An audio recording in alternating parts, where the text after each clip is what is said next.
안녕하세요. 여러분의 변화를 돕는 변화 디자이너 허윤 박사입니다. 스피노자는 이런 말을 했습니다. 인간이 획득할 수 있는 가장 고결한 행동은 이해하기 위한 배움이다. 이해하면 자유로워지기 때문이다. 우리는 자신과 타인을 잘 이해하지 못해서 많은 불통과 갈등 그리고 비효과적인 행동을 반복하게 되죠. 특히 자신에게 문제가 있다는 것을 모르게 되면 소통과 관계에 많은 부작용들이 생기는데요. 오늘은 그 원인을 알아보도록 하겠습니다.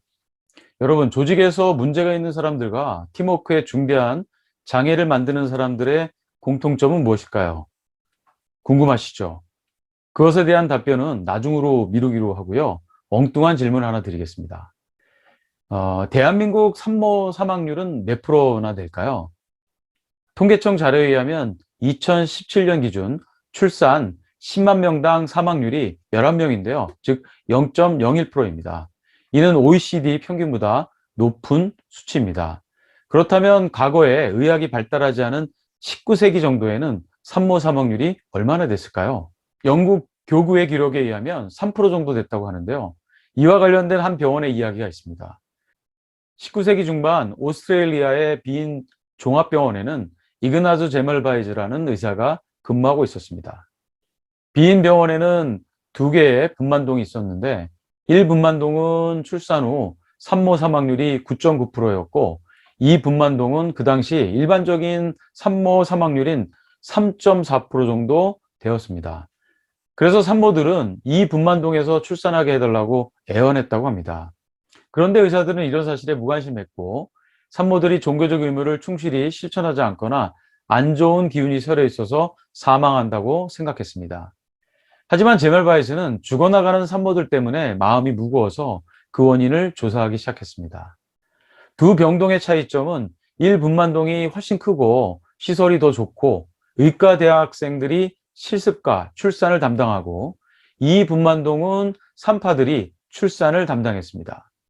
그 당시 산파들은 엄격한 직업훈련을 받고 의사들로부터 자격증을 받고 일했기 때문에 의술적인 부분은 문제가 없었습니다. 그런데 차이가 있다면 의대생들은 죽은 환자를 부검하거나 해부학 실습을 하는 것이었죠. 제멜바이스는 이것이 문제의 원인일 것이라는 가설을 세우고 추적 조사를 했습니다. 그 무렵 제멜바이스는 두 가지의 중요한 경험을 하게 됩니다.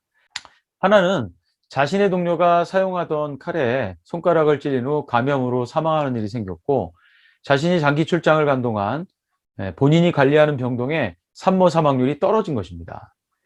시체 외부에 다른 의사보다 더 많은 시간을 보냈던 자신이 없는 동안 산모 사망률이 현저히 떨어졌다는 것을 통해 문제의 원인을 밝혀냈고 석회 용액으로 손을 철저히 씻고 나서 산모 사망률은 1%대로 떨어졌습니다. 이런 일들이 조직에서도 일어난다고 볼 수 있죠.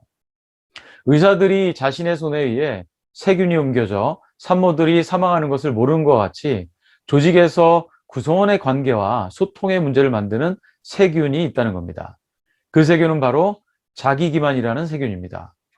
심리학에서 문제의 원인이 자기에게 있다는 것을 모르는 상태를 자기기만이라고 합니다. 자기기만은 자신이 문제가 되는 그 사실을 알지 못하거나 안다고 해도 그것에 저항하는 상태를 말합니다.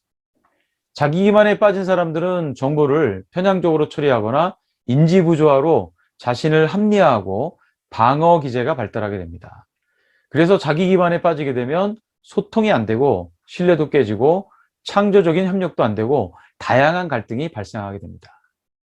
그렇다면 사람들이 어떻게 문제의 원인이 자기 자신에게 있다는 것을 모르거나 저항하는 상태로 되는지 알아보겠습니다.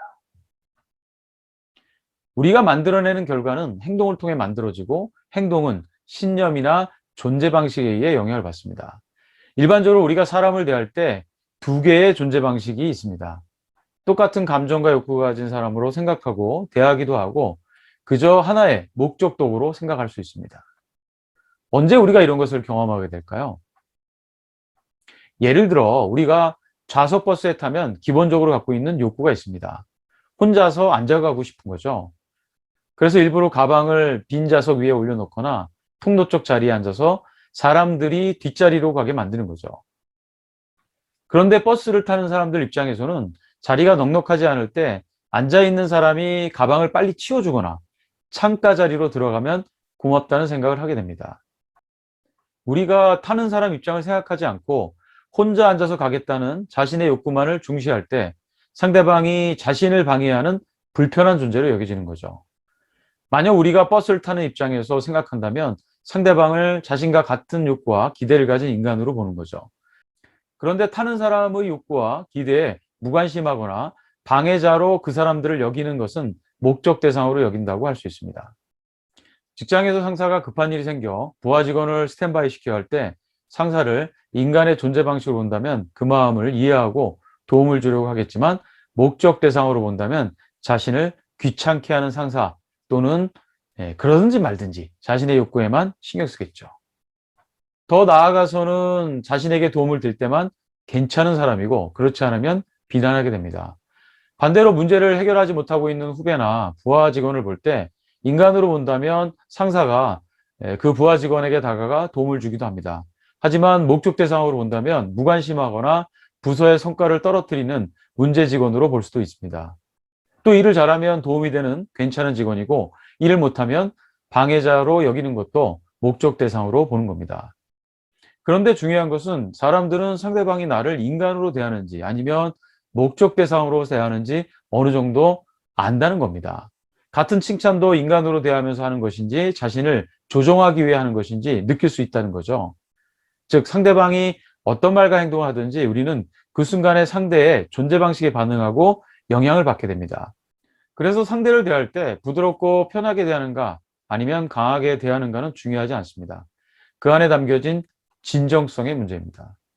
그렇다면 우리는 왜 상대를 목적 대상으로 보게 되는 걸까요? 예를 들어 어떤 사람이 물에 빠진 것 같은 어려움에 처했다면 어떤 생각을 하게 되죠? 근데 당연히 도움을 주어야 한다고 생각을 하게 됩니다. 우리는 본능적으로 누군가 어려움에 처하면 도움을 줘야 한다고 그것을 지각하는 능력이 있습니다.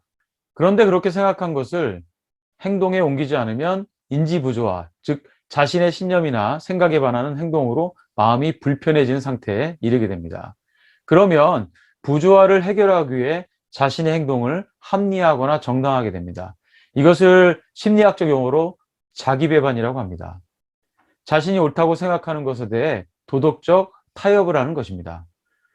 우리는 이처럼 항상 관계 속에서 서로에 대해서 어떻게 하는 것이 옳은 것인지 알고 지각하지만 상대를 존중하고 실행에 옮기기도 하고 때로는 자기를 배반하며 실행하지 못하게 됩니다.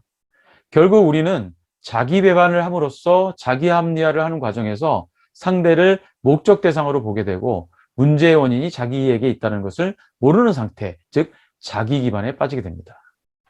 그렇다면 자기 배반을 하지 않기 위해서는 어떻게 해야 할까요? 네, 자기가 지각한 것을 행동으로 옮기는 것이 필요합니다. 물론 우리들이 정신적으로나 육체적으로 힘든 상태에서는 지각한 것을 모두 다 행동으로 옮기기는 쉽지 않을 것입니다. 이럴 때 소통이 필요한 거죠. 미안하다, 감사하다와 같은 소통이 필요한 겁니다. 우리가 서로를 인간으로 바라보고 지각한 것을 행동으로 더 많이 옮길수록 더 높은 수준의 신뢰와 협력 관계를 만들지 않을까요? 오늘은 왜 사람들이 문제의 원인이 자기에게 있다는 것을 모르게 되는지, 자기 배반을 통한 자기 합리화가 상대를 대상으로 여기며 문제의 원인이 자기에게 있다는 것을 모르게 되는 자기 기만에 대해서 알아봤습니다. 여러분, 행동하는 게 리더십이고요. 행동하는 게 존재하는 거죠. 제 방송을 열심히 경청해 주셔서 감사합니다. 오늘 방송이 도움이 되었다면 좋아요, 구독, 댓글과 공유 부탁드립니다.